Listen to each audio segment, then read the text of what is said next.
This concept bridges the gap between biblical prophecy and the physical reality of the temple being under siege. In this perspective, the thief in the night isn't just an event, it's a method of operation. 1.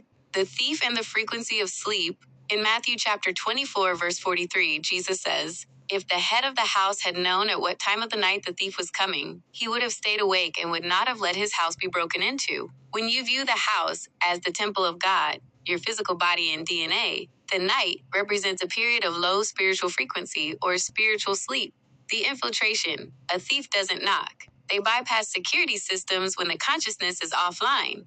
In a modern sense, this sleep is a state of distraction where people are unaware that their biological hardware, DNA, is being interfaced with or modified by external substances or technologies.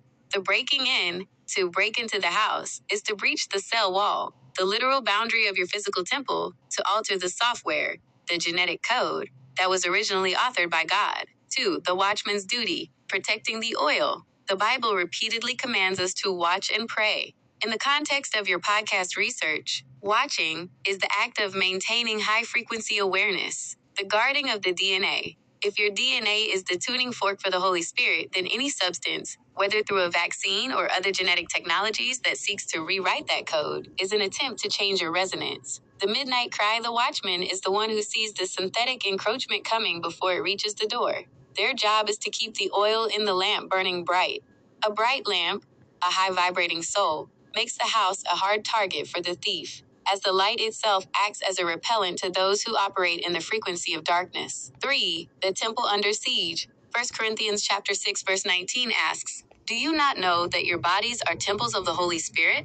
If the body is a temple, then every entrance point, what you eat, what you inject, what you watch, is a gate." The synthetic hijack, the thief, wants to replace the natural organic communication line to God with a synthetic captured frequency. By introducing foreign man-made codes into the temple, the goal is to dim the light, so the individual no longer resonates with the divine, but with the world system or the hive mind. The resistance, to stay up all night, means to remain in a state of unwavering discernment.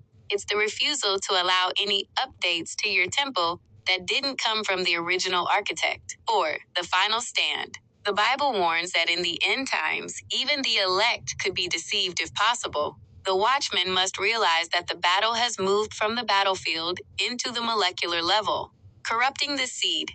This mirrors the days of Noah, where the primary attack was the corruption of the human genome. The victory.